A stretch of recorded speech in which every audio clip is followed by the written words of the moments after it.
Dr. Chantel Okoye wasn't supposed to be at the gala. She had spent the entire week working double shifts at the hospital and was already planning her escape when her friend Daniel convinced her to stay for just 1 hour. Across the room, Sio Nari watched her. For weeks, she'd been hearing about the woman who had somehow captured her brother's attention. Tonight, she finally saw her. Nari picked up a glass of wine and started walking. Slowly, deliberately. When she reached Chantel, she crashed into her shoulder hard enough to send red wine splashing down the front of Chantel's cream-colored dress. "Oops," Nari said. "I didn't see you." The conversations around them began to fade. People were already watching. Chantel looked down at the stain. Then back up. "You saw me." Nari smiled. "Excuse me. You walked across the room to do that. Do you know who you're talking to?" "No," Chantel said. "And right now, I don't care." She reached out, took a fresh glass of wine from a passing waiter's tray, and poured it straight down the front of Nari's white designer gown. Gasps erupted around them. Nari stared at her in disbelief. Then her face twisted with fury. "Are you insane? Do you understand what this dress cost? Less than my dignity, I'm guessing." "Fix this mess," Nari snapped, stepping closer. Or what?" The voice cut through the ballroom. Every head turned. Seo Jaehyun was already walking toward them. Nari immediately pointed at Chantel. "She attacked me. I was just standing here and she threw wine on me." Jaehyun didn't answer. His eyes moved from the stains on both dresses to the half-empty tray beside the waiter and finally to Chantel's face. She looked irritated. Not guilty. Not afraid. Just irritated. "Jaehyun, are you even listening?" Nari demanded. Then she grabbed Chantel's wrist. "This woman needs to apologize right now." Chantel looked down at the hand. "Then back up. Take your hand off me." Nari tightened her grip. Chantel's expression hardened. "You have 3 seconds." A few people nearest to them instinctively stepped back. Something in her voice made them believe she meant it. "Nari," Jaehyun said. "Let her go." Nari ignored him. Her fingers tightened again. That was when Jaehyun moved. Fast. Controlled. His hand connected with her cheek before anyone in the room could process what was happening. The slap echoed across the ballroom. Nari stumbled backward, clutching her face. The room went completely silent. If someone publicly humiliated you like this, would you stay calm like Chantel, or react immediately? Like this video, and if you're new to the channel, subscribe because what happened after this moment shocked everyone in that room. 6 weeks earlier, none of this would have made sense to anyone watching that scene unfold.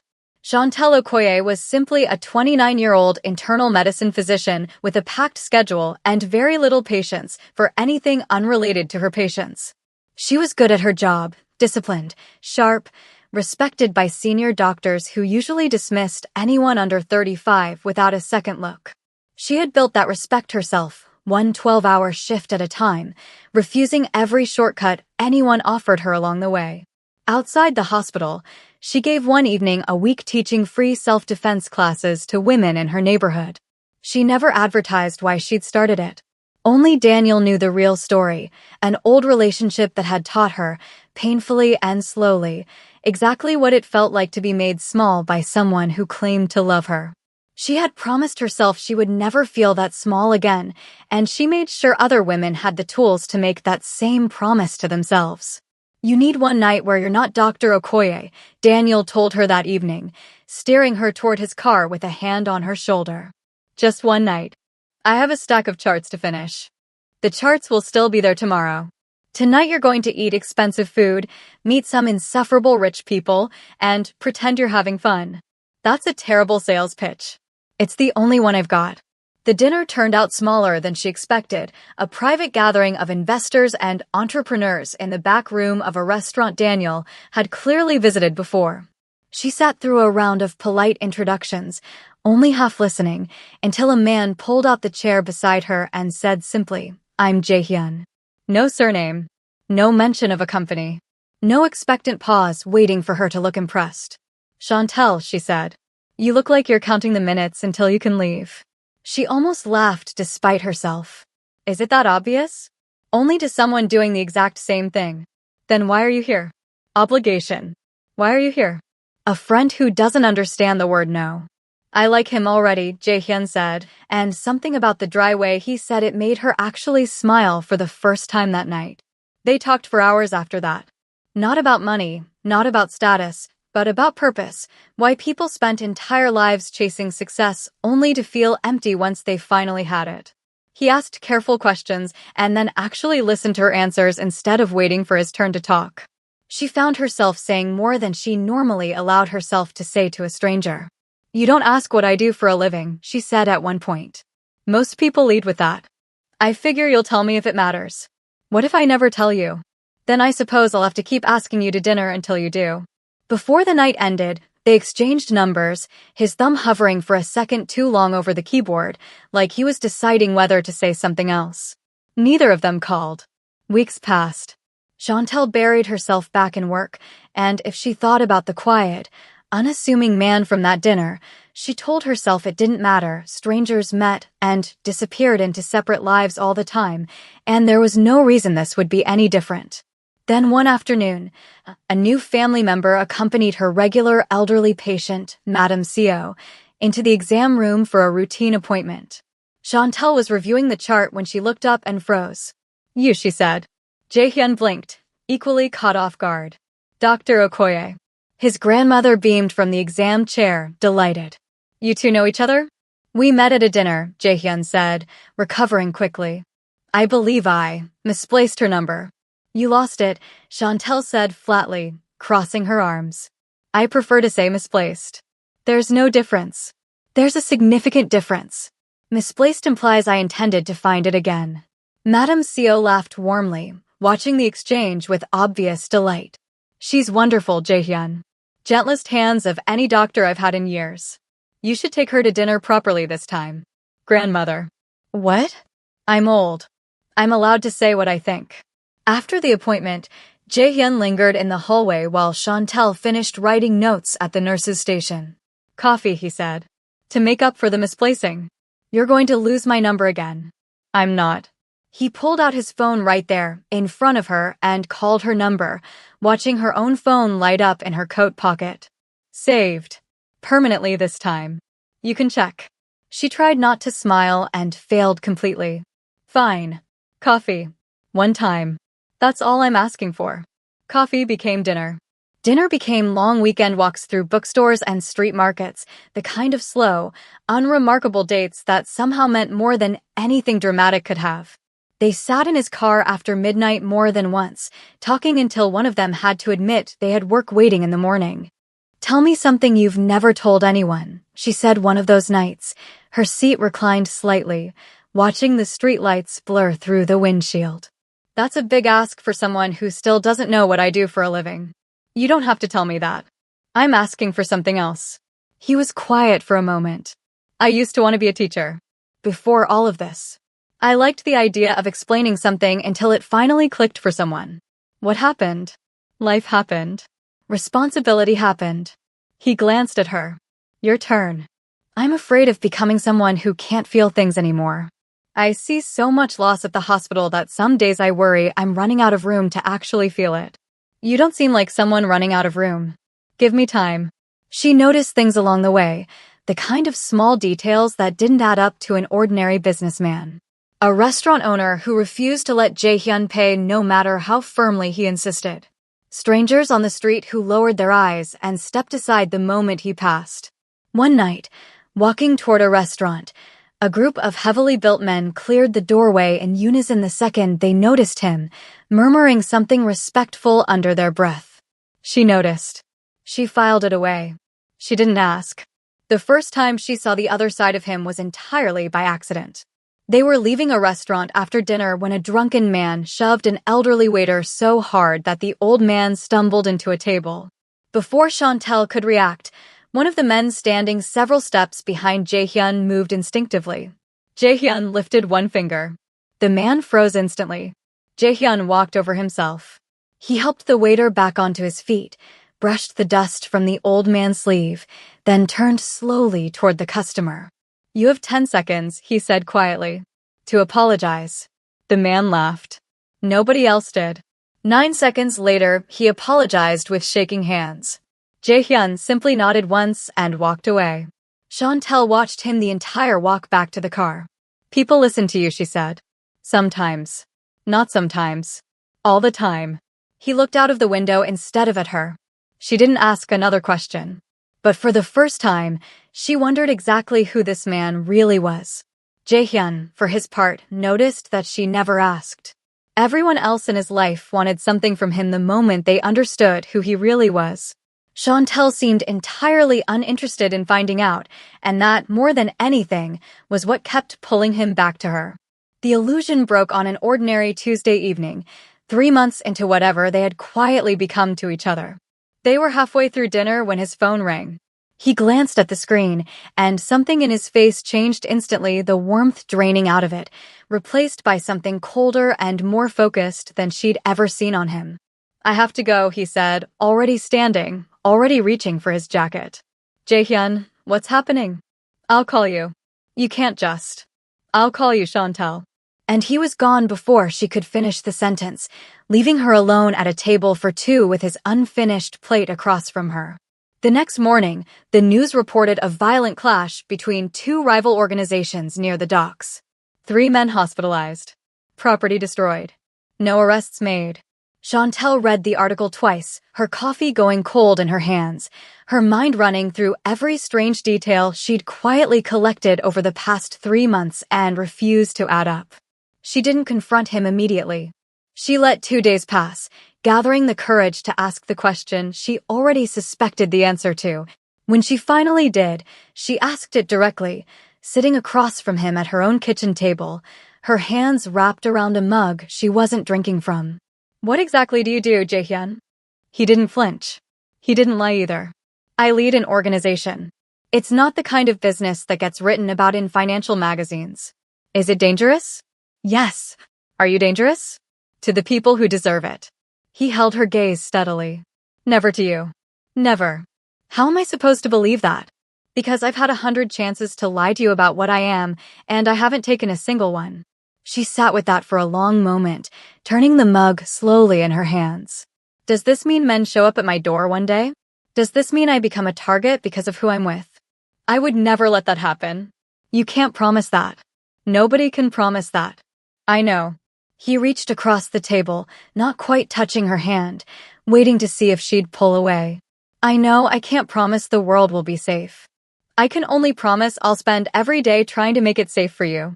She didn't pull her hand back. But she also didn't have an answer for the question that had been building in her chest since the article that morning. "Can someone like you ever truly have a peaceful life?" she asked quietly. He didn't have an answer either. Neither of them did. But neither of them left the table that night. Meeting his family came faster than she expected, only a few weeks later. His grandmother adored her instantly, holding both her hands and declaring her the gentlest soul in Seoul before they'd even sat down to dinner. His younger brother, Min-jae, teased her within the first 10 minutes like they'd known each other for years, stealing food off her plate and laughing when she swatted his hand away. "He likes you," Jae-hyun murmured, leaning close. "That's actually rare." "Lucky me." "It is, actually. He doesn't waste effort on people he doesn't think will stick around." Nari was different. Polite. Almost too polite. She smiled at the right moments and said all the right things, complimented Chantel's dress, asked about her work with genuine-sounding interest. But her eyes followed Chantel around the room all evening, cataloging every small interaction between her brother and this stranger like she was building a case file. After dinner, while Chantel helped clear plates despite grandmother's protests, Nari pulled Jae-hyun aside in the hallway. "Is this serious?" she asked. "Yes." "You've known her for what, 2 months?" 3. "And you're certain?" "I'm certain." That single word unsettled her more than any explanation could have. She watched her brother walk back into the dining room, watched the way his whole posture softened around this woman, and felt something tighten in her chest that she couldn't immediately name. Days later, Han Ji-eun returned to the city. She hadn't been invited back. No one had called her. She came because rumors traveled fast in circles like theirs, and the rumor that reached her was simple. Jae-hyun had moved on, and he seemed happy about it. She found Nari first, knowing exactly which insecurities to press, arranging a casual lunch like old friends catching up. I just worry about him, Jiyoon said over tea, her voice soft and full of practiced concern. A woman appears out of nowhere and suddenly everyone's supposed to trust her completely? It seems fast, doesn't it? She seems genuine, Nari said carefully, though the words felt less certain coming out than they had a week earlier. They always seem genuine in the beginning. Jiyoon's smile didn't quite reach her eyes. I just don't want to see your brother get hurt the way he was before. What do you mean before? Nothing. Forget I said anything. She let the silence sit just long enough to be unbearable. I just don't want history repeating itself, that's all. I care about this family, even after everything. Meeting after meeting, lunch after lunch, the seeds took root. Nari started watching Chantel with new suspicion, reinterpreting every kind gesture as calculation, every easy laugh as performance. The doubt grew slowly, the way doubt always does when it's planted by someone who knows exactly which soil to use. Then the photographs appeared online, Chantel and Jaehyun together at a quiet restaurant, leaked anonymously with cruel captions accusing her of chasing wealthy men for status and money. The story spread through gossip blogs within hours, then devastatingly, through the hospital where Chantel worked every single day. Patients requested different doctors without explanation. Colleagues whispered in the break room when they thought she couldn't hear. Hospital administration called her into a private meeting, their concern dressed carefully in corporate language that didn't disguise the real message underneath. We just want to make sure this doesn't affect patient trust in the institution, the director said, not quite meeting her eyes. It won't, Chantel said, though for the first time, she wasn't entirely sure she believed it herself. That night, she sat alone in her apartment, staring at her medical license framed on the wall, the thing she had sacrificed sleep, relationships, and years of her life to earn. She thought about losing all of it over rumors she hadn't started and couldn't control. When Jaehyun called, she finally said the words she'd been avoiding saying out loud for days. I think we need some time apart. He was quiet for a long moment on the other end of the line. Is this what you want? Or what you're afraid will happen if you stay? Does it matter which one it is? It matters to me. I can't lose everything I built for a relationship that's 3 months old, Jaehyun. Is that what this is to you? 3 months and a number. That's not what I said. It's what it sounded like. She closed her eyes, gripping the phone tighter. I don't know what I'm saying right now. I just know I'm scared, and I don't know how to keep doing this while I'm scared. Then take the time, he said finally, his voice quieter now. Take whatever time you need. I won't call you. I won't show up. But I need you to know I'm not going anywhere on my end. Okay. A pause. Good night, Chantel. Good night. The days that followed were miserable for both of them, though neither would have admitted it to anyone but themselves. Chantel buried herself in back-to-back shifts. Jaehyun sat through business meetings without absorbing a single word being said to him. Min-jae noticed first. You've been impossible to talk to for a week, he said, dropping into the chair across from his brother's desk uninvited. What happened with the doctor? Nothing happened. That's exactly the kind of answer someone gives when something happened. We're taking some time. Why?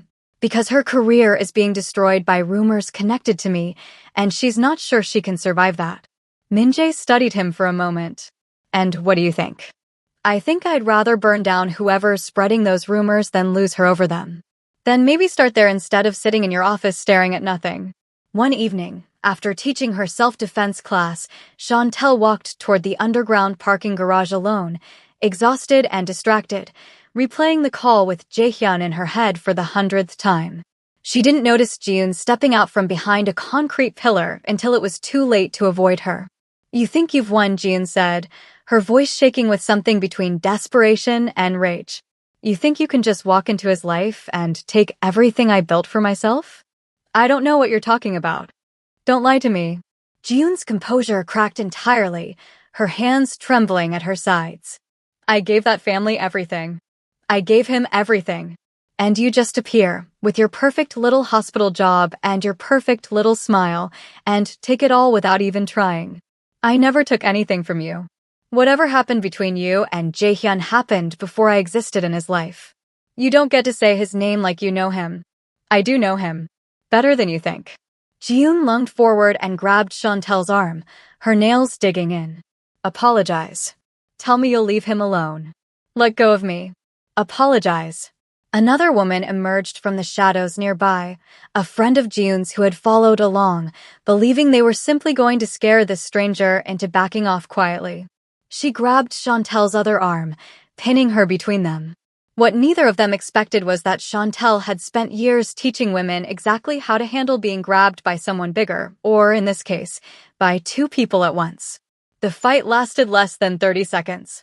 Chantel broke Jiyoon's grip with a sharp twist of her wrist, stepped into the second woman's space before she could react, and had both of them disoriented and stumbling within moments. She never threw a punch that wasn't necessary.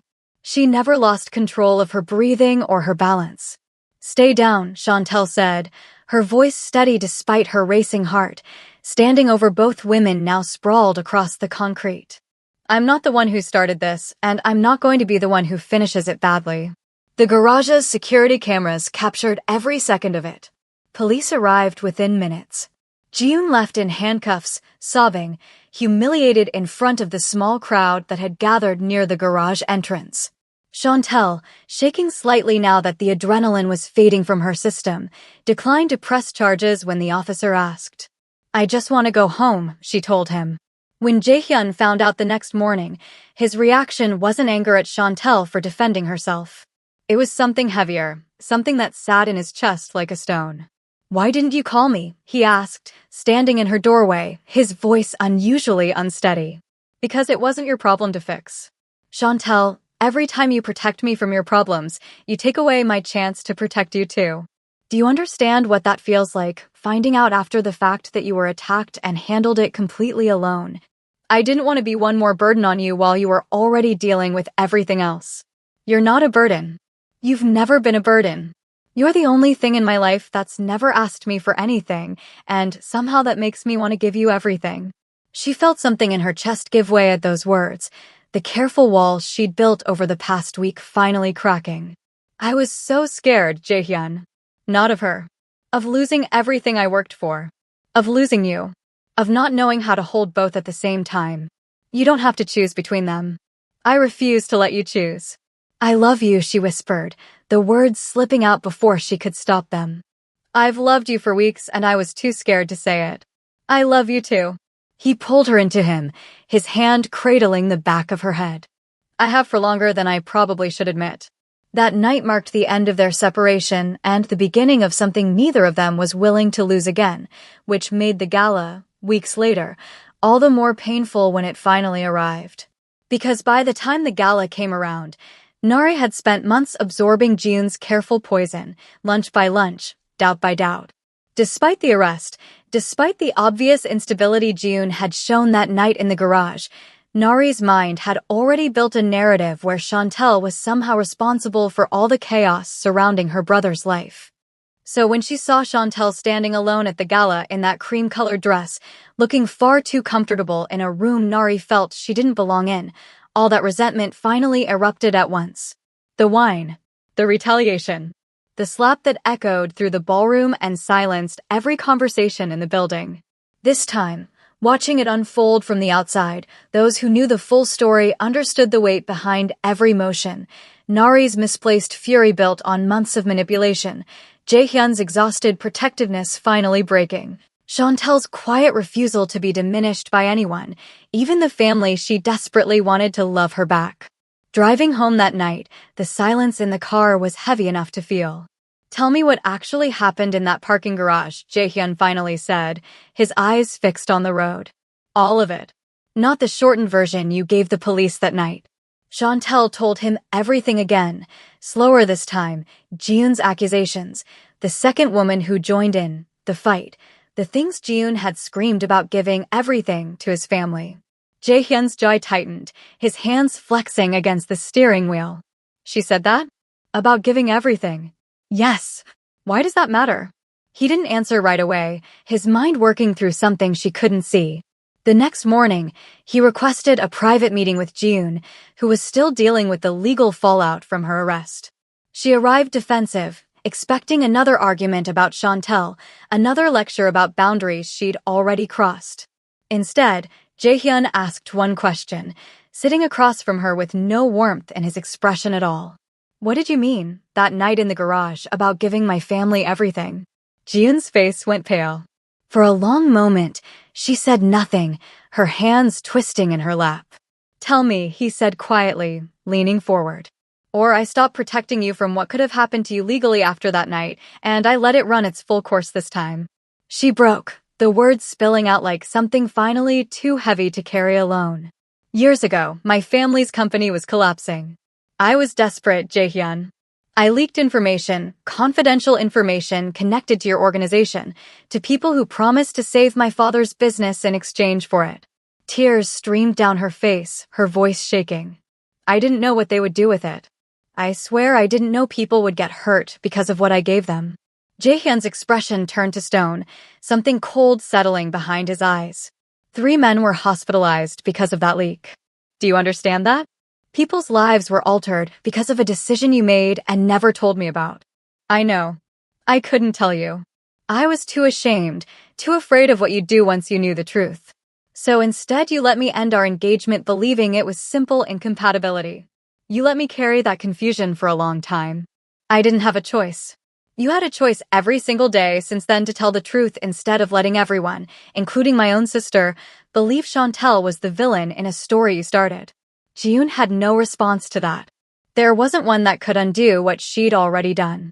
That evening, Jaehyun sat down with Nari in the quiet of the family study and told her everything: Jiun's betrayal years earlier, the leaked information, the people hurt because of it, and the careful manipulation she'd fed Nari lunch after lunch for months. Nari sat in stunned silence as the pieces fell into place in front of her. She came to me with concerns about Chantel. She made it sound like she cared about this family, about protecting you. She was protecting herself by destroying someone else's reputation in the process. I defended her, Jaehyun. I believed her over the woman who's done nothing but love you honestly since the day you met. You didn't know what she was doing to you. I should have looked closer before I let her convince me Chantel was a threat. Her voice cracked, her hands pressed against her face. I humiliated Chantel in front of every important person in the city because of someone who betrayed our entire family years ago and never had the decency to admit it. Nari. I poured wine on a woman who was just standing there, minding her own business, because I let myself be manipulated by someone with her own agenda. What does that make me? It makes you someone who is lied to. It doesn't make you her. Then I need to fix it. I need to actually fix it, not just feel guilty about it in private. Days later, Nari showed up at the hospital, waiting outside Chantel's office until her last patient left for the day, her hands clasped tightly in front of her like she wasn't sure what to do with them. I don't expect you to forgive me, Nari said the moment Chantel opened the door, the words rushing out before she lost her nerve. I just needed you to know I understand now. All of it. What Jiun did, what I let her convince me of, what I put you through at that gala in front of everyone we know. I'm sorry. Genuinely, completely sorry. Chantel studied her for a long moment, arms crossed, weighing the sincerity in front of her. I appreciate you saying that. But trust isn't rebuilt with an apology, Nari. It's rebuilt with time and with actions that prove the apology actually meant something beyond the moment you said it. Nari nodded, accepting it without argument, without the defensiveness Chantel had half expected. I understand. I'll earn it. I know I have no right to ask for your patience, but I'm asking anyway. Then let's see what you do with it. Weeks passed, and slowly, carefully, Nari did exactly that. She showed up to Chantel's self-defense classes, not to perform an apology, but to actually learn something. She stopped by the hospital with coffee on days she knew Chantel was working long shifts, never expecting conversation in return. Small gestures. Genuine effort. The kind of consistency that meant more than any single conversation ever could have. By the time the Seo family gathered for dinner again, something had visibly shifted in the room. Grandmother laughed freely at the head of the table, telling the same story about Jaehyun's childhood that she'd told a dozen times before. Minjae teased Chantel relentlessly about her terrible taste in tea, stealing sips from her cup just to provoke a reaction. Even Nari, sitting beside her now instead of across some invisible divide, smiled in a way that finally reached her eyes. You're staying for dessert this time, Nari said. I already told the kitchen not to let you leave early. Is that a threat? It's a promise. A good one, I hope. Halfway through dinner, Jaehyun quietly stood, without ceremony, without the kind of performance someone in his position could easily have afforded. He reached into his pocket and knelt beside Chantel's chair, holding out a simple ring that caught the light from the chandelier above them. I've spent years building an empire. He smiled. You're the first person who ever made me want to come home instead of simply owning one. He opened the ring box. Come home with me. A beat. For the rest of our lives. Chantel felt tears rising before she could stop them, her hand covering her mouth as she looked at the man who had walked into her life uninvited at a dinner she almost didn't attend, and somehow become essential to every part of it since. I thought you'd never ask, she whispered. Is that a yes? It's the easiest yes I've ever given in my entire life. The table erupted, Minjae cheering loudly enough that the staff in the hallway came to check on them, grandmother clapping her hands together with delight and already talking about wedding dates. Nari wiping tears from her own eyes as she watched her brother slide the ring onto Chantel's finger with hands that weren't quite steady. Chantel looked around the table at the family that had once treated her as a threat to be eliminated, now embracing her as one of their own without hesitation, and realized that the life she had almost walked away from months earlier had completely become the family she never knew she'd been missing. Before you go, tell me this. What was your favorite moment in the story? Was it Chantel refusing to be humiliated, Nari finally taking responsibility for her actions, or Jaehyun choosing truth over family pressure? Leave your answer in the comments. And if you enjoyed this story, don't forget to like, subscribe, and share it with someone who would appreciate it. See you in the next one.